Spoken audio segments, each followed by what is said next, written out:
Bismillahirrahmanirrahim. Ya ayyuhan nasu taqu, wahai manusia, bertakwalah kalian rabbakum, kepada Tuhan kalian, alladzi khalaqakum, yang telah menciptakan kalian min nafsin wahidah, dari diri yang satu, wa khalaqa minha zawjaha, dan telah menciptakan daripadanya zawjaha, artinya pasangannya, wa batsa minhuma, dan mengembangbiakan dari keduanya rijalan katsiran wa nisa, laki-laki dan perempuan yang banyak, artinya anak keturunan yang berupa laki-laki dan perempuan. Wattaqullaha alladzi, dan bertakwalah kepada Allah yang tasaaluna bihi, kalian meminta dengan menggunakan lafaz Allah wal arham dan bersilaturahmi. Innallaha kana 'alaikum raqiba, sesungguhnya Allah adalah bagi kalian raqiba, selalu menjaga dan mengawasi. Di kalimatnya yang pertama bertakwa kepada Allah. Bertakwa itu beda itu. Kalau iman itu kan ibarat kata listrik, kalau bahasanya simpelnya. Jadi iman itu listrik. Nah, takwa itu adalah apa yang dihasilkan oleh listrik. Lampu jadi cahaya, mic jadi suara gitu. Tapi kalau iman itu tidak berbentuk, maka dia belum takwa, baru hadarat hati doang. Jika dia misalkan gini, asyhadu an la ilaha illallah wa asyhadu anna muhammadar rasulullah, saya beriman kepada Allah, tapi nggak mau sholat, tapi nggak mau puasa, nah itu belum takwa. Dia hanya sebatas iman, nah nggak bisa. Nah, kemudian daya dalam ayat ini yang difokuskan bukan lagi orang yang beriman, tapi manusia.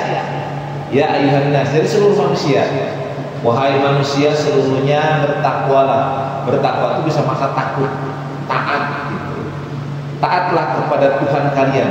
Kalimatnya Tuhan tuh, yang telah menciptakan kalian dari diri yang satu. Jadi ada malis salah. Jadi manusia itu diciptakan dari Nabi Adam nih. Kalau ditanya manusia itu apakah ada revolusi seperti Charles Darwin, dari monyet berkembang. Nah, Al-Quran membantah, karena manusia itu berasal dari diri yang satu, yakni Nabi Adam, yang menciptakan dari Nabi Adam itu sendiri pasangannya. Maka kalimatnya wa khalaqa minha, dan telah menciptakan minha, daripada diri yang satu itu siapa? Zaujaha, pasangan. Maka Siti Hawa itu diciptakan dari Nabi Adam itu sendiri, yakni dari tulang rusuknya. Itu oleh para ulama ditafsirkan. Wabassa minhuma, dan wabassa itu menambah, mengembangbiakan daripada keduanya, yakni Adam dan Hawa. Siapa? Yakni rijal dan katsiran nisa, keturunannya dari jenis laki-laki dan perempuan, atau laki-laki yang banyak begitu pun perempuan. Ya, wattaqullah. Nah, tambah lagi ayat ini, bertakwalah kalian kepada Allah, yang dengan nama Allah itu tasaaluna bihi, yakni kamu saling meminta. Jadi dalam bahasa Arab itu, makanya dalam tradisi Arab itu pasti, karena ini kan turun kepada orang Arab. Orang Arab itu walaupun belum turun agama Islam yang dibawa oleh Nabi Muhammad SAW, tapi mereka sudah tahu Tuhannya Allah. Jadi kalau ditanya Tuhan mereka siapa, Allah jawabannya. Nah, kalimat Allah itu selalu mereka pergunakan ketika mereka saling meminta. Wallah, ana hadiyatan hada, misalnya. Wallah, as'aluka ya hadiyatan ya akhi. Itu kalimatnya. Jadi kalimatnya wallah, makanya orang Arab nih, kalau kita misalnya dengar di manapun, kalimat wallah itu selalu diucapkan, karena mereka selalu meminta dengan menggunakan lafaz Allah, wal arham, dan saling bersilaturahmi. Jadi kalimatnya bertakwalah kalian kepada Allah, yang dengan Allah itu, lafaz Allah itu kalian saling meminta, dan dengan Allah itu pun kalian saling bersilaturahmi. Kalimatnya begitu. Artinya, dan pelihara hubungan keluarga. Artinya ada perintah. Ada dua perintahnya. Pertama, bertakwa kepada Allah. Yang kedua adalah pelihara silaturahmi. Begitu kalimatnya. Ini perintahnya sini. Jadi perintah yang pertama agar kita bertakwa kepada Allah. Yang kedua adalah agar jaga silaturahim kekeluargaan. Innallaha kana 'alaikum raqiba, sesungguhnya Allah selalu menjaga dan mengawasi. Nah ini nih kalimat, kenapa kok awalnya diawali dengan kalimat wal arham. Jadi kalimatnya, dan jagalah silaturahmi atau keluarga. Dan di antara kekeluargaan itu adalah apa coba? Membangun rumah tangga. Ya, betul nggak? Untuk menjaga silaturahmi kekeluargaan adalah dengan berumah, maka ada pernikahan. Pernikahan yang terjadi baik antara kerabat-kerabat yang agak dekat maupun yang jauh. Makanya kalau di Arab itu tradisi umur kecil aja udah langsung dipinang kan. Antum punya anak, ya nanti udah gede nikahin sama anak ini punya jawab, punya jago nih. Ya kan gitu orang Arab kan. Jadi kali ketemu dilihat anak-anak berapa? Oh anak saya 4, anak yang terbesar berapa tahun? Oh udah. Nanti kalau udah cukup umur kita nikahin aja tuh anak kita. Nah itu kalian begitu tuh, kalian pernah bahkan sampai ke orang Betawi ya kan begitu kan tradisi kita. Jadi yang dimaksud dalam ayat pertama ini adalah berkaitan dengan masalah bahwa Allah itu memerintahkan kepada kita agar menjaga atau bertakwa kita kepada Allah. Dan salah satu yang diimplementasikan dalam ketakwaan itu dalam masalah rumah tangga. Jadi salah satu bentuk ketakwaan adalah menjaga silaturahmi ke keluarga. Ini ingat nih ayatnya biar jelas kenapa kebawa berbicara tentang pernikahan. Karena ayat ini menjelaskan bahwa ingat Adam dengan Hawa pada hakikatnya menikah. Bahkan mas kawinnya adalah syahadatain dengan mengucapkan sebagai syahadatnya. Artinya ada kalimat Nabi Muhammad, maharnya ada kalimat Nabi Muhammad dalam beberapa cerita para ulama. Gitu. Paham ya? Jadi ayat 1 berkaitan dengan agar kita bertakwa kepada Allah, yang salah satu bentuk ketakwaan kita kepada Allah adalah dengan menjaga silaturahmi, yakni berupa kekeluargaan. Maka kemudian di ayat kedua masuk. Kalau kita nggak paham, sepertinya nggak nyambung. Nah sekarang sudah paham kan? Kenapa kok bisa jadi lari kepada pernikahan yang 1 dan 2 atau 3 nanti bawahnya? Karena yang ayat pertama menjelaskan tentang masalah agar kita menjaga silaturahmi dan kekeluargaan. Wa atul yatama. Ini yang pertama yang ditekankan oleh Allah sebagai bentuk ketakwaan kita dalam bentuk menjaga tarik keluarga. Dan berikanlah kepada anak-anak yatim yang sudah dewasa amwalahum, harta mereka. Jadi dalam kebiasaan orang Arab, jadi kan orang Arab itu gemar berperang, kan sering berperang tuh. Sebelum Nabi Muhammad lahir, memang perang sudah sering terjadi banyak. Maka banyak anak-anak yang yatim. Sedangkan bapaknya sebenarnya orang kaya. Orang tuanya atau bapaknya itu meninggalkan harta yang banyak, gitu. Nah dengan banyak orang yang gugur, bapak-bapak yang gugur atau suami-suami yang gugur, maka Allah memerintahkan agar kafalah terhadap anak yatim itu diberikan kepada baik keluarganya maupun kepada orang-orang yang ditunjuk oleh ketua-ketuanya.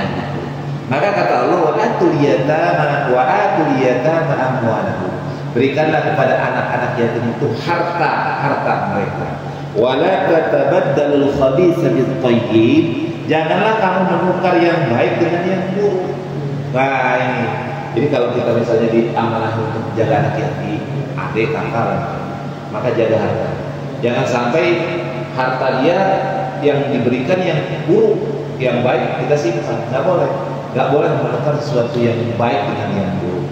Kemudian wala ta'kulu amwalahum ila amwalikum. Dan janganlah kamu makan harta mereka bersama hartamu. Innahu kana huban kabira. Sungguh tindakan menukar dan memakan itu adalah dosa yang besar. Jadi hati-hati itu. Kalau kita diamanah anak yatim, jangan sampai kita makan harta anak yatim. Tapi nanti ada pengecualian di bawahnya nanti. Tapi yang paling tegas pokok dasar hukumnya, jangan memakan harta anak yatim bersama harta kita. Pisahkan gitu. Pokoknya dulu nih hukumnya. Nah, kalau kita lakukan itu adalah sebuah yang disebut dengan dosa yang besar. Kalimatnya nggak ismun, tapi huban. Ya, kalau dosa itu kan biasanya diusahakan dengan zambun atau ismun, ya kan? Kalau orang Arab bilang dosa itu namanya ismun, dambun. Tapi di sini menggunakan kata huban. Huban itu kata hubbu sahawat, ada habib, ada habib. Jadi di sini menggunakan kata innahu kana huban kabira. sesungguhnya hal tersebut yakni tindakan menukar dan memakan harta yang anak yatim itu adalah dosa yang besar. Tapi menariknya dia tidak menggunakan ismun, tidak menggunakan ganggu, tapi menggunakan kata huban. Sedangkan huban itu artinya kecintaan, kesukaan yang berlebihan itu namanya huban. Jadi kalau misalnya Mas April cinta sama istri kan, cinta. Tapi kalau cinta itu berlebihan menjadi posesif, maka itu jadi huban. Nah, cinta yang berlebihan itu baik kepada pasangan, kepada harta, maka akan berubah menjadi dosa. Ya kan? Misalnya maaf ya, Mas April punya istri. Istri itu sebenarnya cinta sama Mas April. Cinta, tapi cintanya itu berlebihan. Maka kalau Mas April ngobrol ya sebentar sama perempuan, langsung marah-marah. Nah, itu menjadi dosa. Itu kalimatnya gitu, paham ya? Nama menggunakan kata huban, tidak menggunakan kata isi. Wa in khiftum. Nah, ini menariknya nih. Dari berbicara tentang hak anak yatim, tiba-tiba nanti berbicara tentang pernikahan. Berbicara tentang poligami. Wa in khiftum alla tuqsitu fil yatama. Maka dan jika kamu khawatir tidak akan mampu berlaku adil terhadap hak-hak perempuan yatim bila kamu menikahinya. Nah ini. Jadi kenapa sih kok tiba-tiba berbicara tentang anak yatim? Tadi kembali kepada sejarah. Jadi di Arab itu karena banyak anak-anak yatim yang ditinggal mati atau meninggal oleh bapaknya, maka anak yatim ini ada yang laki-laki, ada yang perempuan. Nah yang perempuan itu kan mulai tumbuh dewasa, dari remaja dewasa, maka perlukan pendamping. Nah di Arab itu biasanya kalau anak yatimnya sudah remaja atau dewasa, biasanya menjadi istri, dijadikan istri. Tapi ini hati-hati, jangan sampai ini suami memakan harta anak yatim yang jadi istrinya, sehingga dia tidak berlaku adil. Maka dalam ayat ini wa in khiftum alla tuqsitu fil yatama, maka jika kamu jika kamu khawatir tidak akan mampu berlaku adil terhadap perempuan, terhadap hak-hak perempuan yatim bila mana kamu menikahinya, fankihu, maka nikahilah. Fankihu ma qabalakum, ma qaba itu yang kamu senangi, minan nisa, di antara perempuan-perempuan lain. Nah kalimatnya itu masna wa sulasa wa ruba. Bisa kamu nikahi misalnya 2, 3 atau 4. Nah kalimatnya kita rampungkan dulu. Fa in khiftum alla ta'dilu, maka jika engkau takut tidak mampu berlaku adil, fawahidatan, maka cukup satu saja, au ma malakat aymanukum, atau hamba saya perempuan yang kamu miliki. Baik, dzalika adana alla ta'ulu, yang demikian itu lebih dekat agar kamu tidak berbuat zalim. Nah ini ayat yang dijadikan dalil poligami. Padahal fokus daripada ayat ini apa? Tentang anak yatim. Fokus dari ayat ini berbicara di awal adalah berkaitan dengan menjaga daripada harta anak yatim jangan sampai dimakan secara zalim. Nah, kemudian apabila menikahi anak yatim pun sama. Ketika seseorang menikahi anak yatim, maka dia tidak boleh mencampur baukan antara hak-hak anak yatim dengan haknya dia. Nggak boleh itu. Karena berat. Dalam agama Islam itu nggak boleh. Misalnya gini kan kadang-kadang terjadi mafia. Misalnya ada perempuan yatim lah, perempuan yang nggak punya bapaknya, gitu misalnya. Dia punya harta banyak. Kadang-kadang orang kita kan pengen harta. Nah itu hati-hati di situ.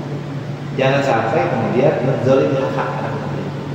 Maka kalau kita takut khawatir bahwa kita akan terjerumus ketika berumah tangga dengan perempuan yatim itu, kemudian menzalimi anak yatim, karena berat ringan, maka nikahilah selain perempuan anak yatim itu. Bisa kamu nikahi 2, 3 dari perempuan atau 4 dari perempuan yang kamu senangi. Tapi kalau kamu tidak mampu berlaku adil atau kamu tidak mampu berlaku adil ketika kamu nikahi 2, 3 atau 4, maka cukup kamu nikahi 1 saja.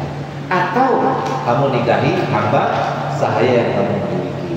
Hal tersebut itu agar lebih dekat agar kamu tidak berlaku zalim. Bisa nggak? Maka dipahami. Ya, jadi bukan fokusnya menikah itu 1, 2, 3, 4. Sebenarnya bukan itu fokusnya.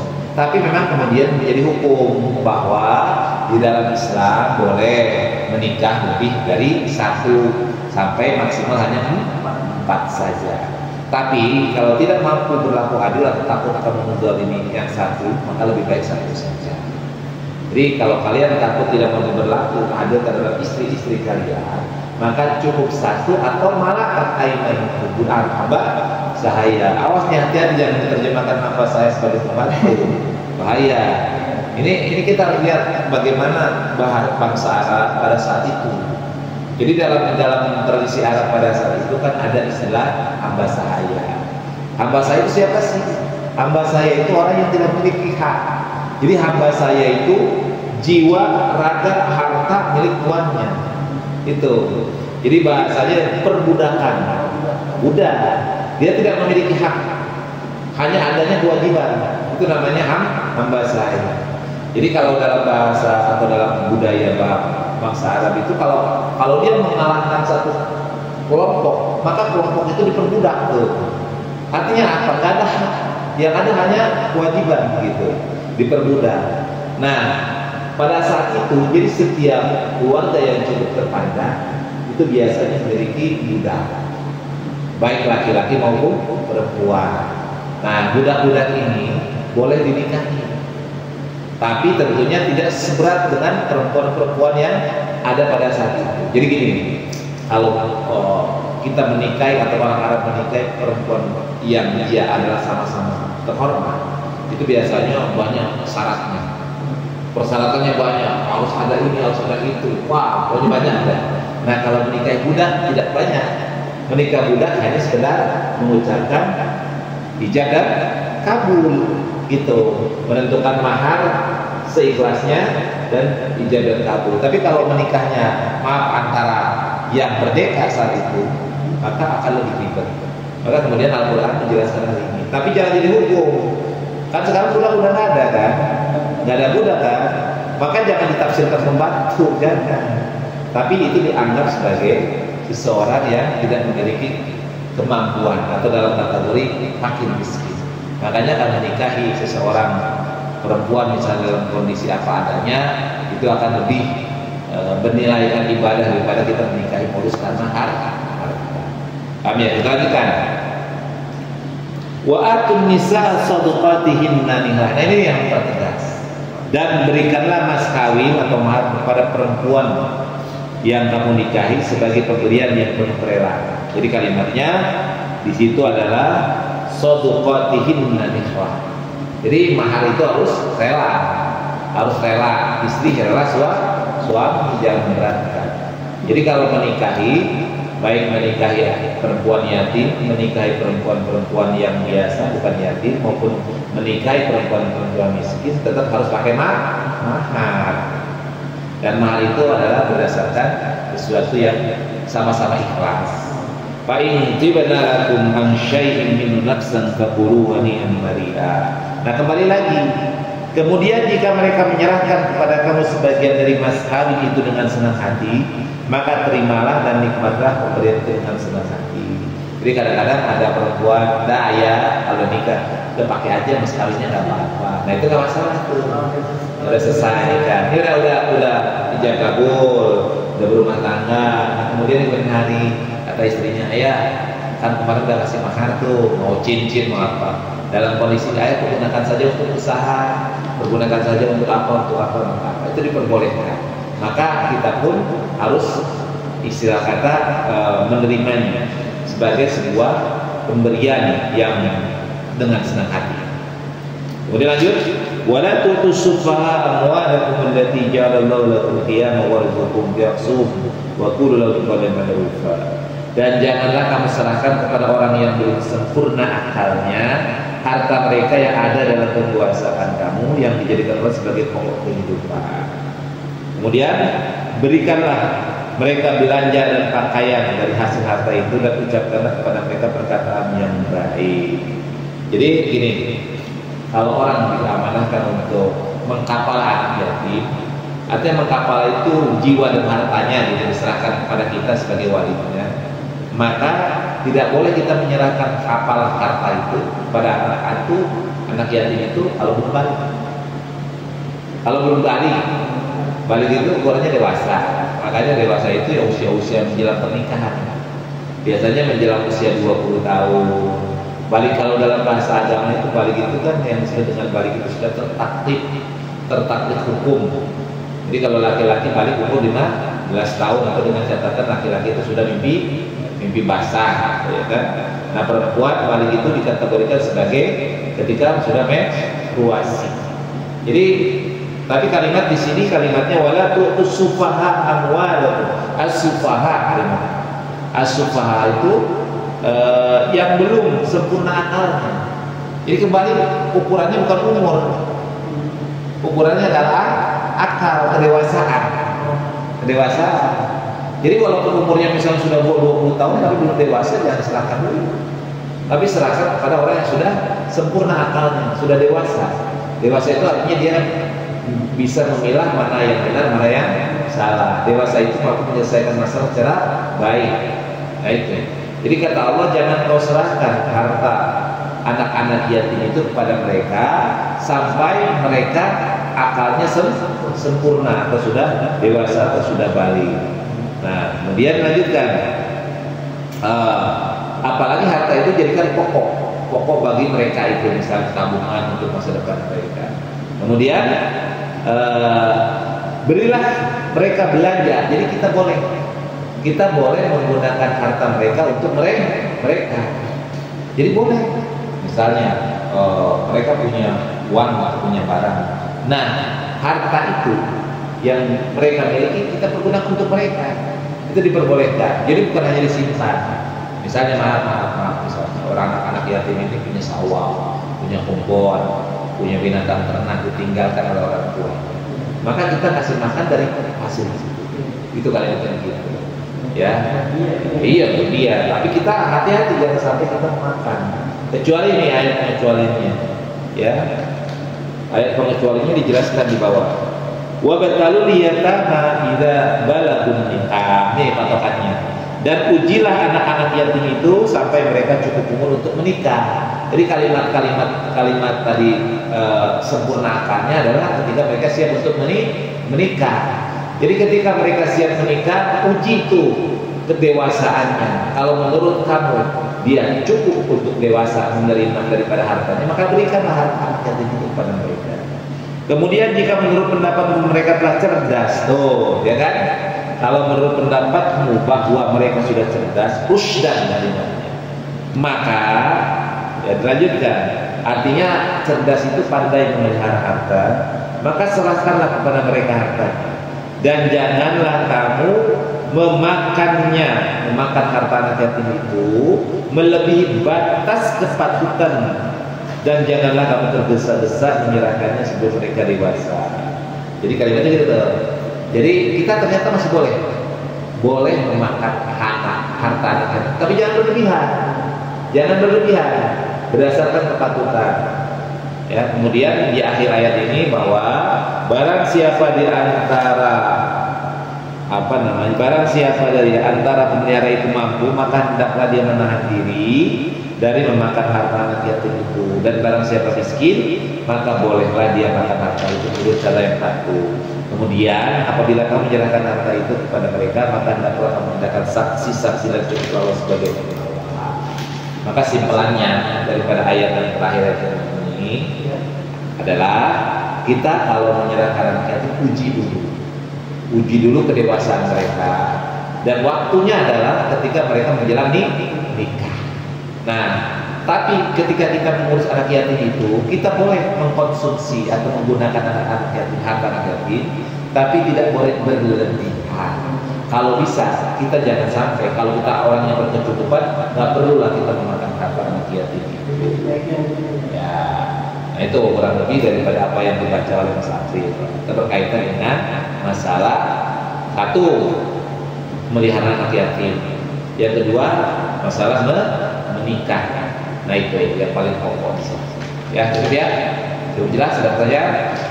Kalau nama saya ini sudah nggak ada sebenarnya. Apanya? Nama saya. Udah nggak ada, udah dijelaskan. Jadi ketika Rasulullah menjadi Nabi dan Rasul, itu Rasulullah salah satu upaya untuk menghilangkan perbudakan adalah dengan cara apabila melakukan sebuah dosa atau kesalahan, maka hukumannya adalah membebaskan budak. Maka semenjak itu tidak ada lagi perbudakan.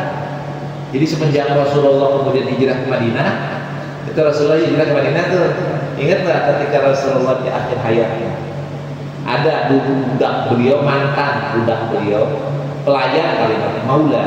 Jadi semenjak Rasulullah bukan lagi budak, tapi pelayan. Beda, kalau pelayan itu pekerja, pembantu seperti kita, pegawai. Maka dalam bahasa Arab itu maula. Maula itu kerja, pelayan, tapi bukan budak. Bukan budak, bukan di sini kalimatnya. Kalau di sini kan disebutkan malakat, ya kan? Malakat kan? Malakat itu yang dimiliki, yang kamu miliki, kuasai harta jiwa. Budak. Kalau maula pelayan, melayani. Nah beda, kalau maula itu diberikan haknya. Jadi antara budak dengan pelayan beda. Nah yang dilakukan oleh Rasulullah adalah membebaskan para budak itu. Tetapi ketika mereka bertaklim, berkhidmat kepada seseorang, bekerja, maka boleh. Sebagaimana misalnya di dalam kebiasaan orang Arab adalah memberikan sewa susu anak, hadonah, pengasuhan, ya kan? Kalau di Arab itu kalau anak melahirkan, seorang istri melahirkan, kan dia mencari ibu susunya, karena kebiasaan orang Arab itu menyusui pada perempuan-perempuan yang subur. Nah itu kan mereka dibayar, bukan dibudak, gitu. Ya kan? Walaupun pernah Rasulullah menyusu bersama dengan disusukan kepada budaknya.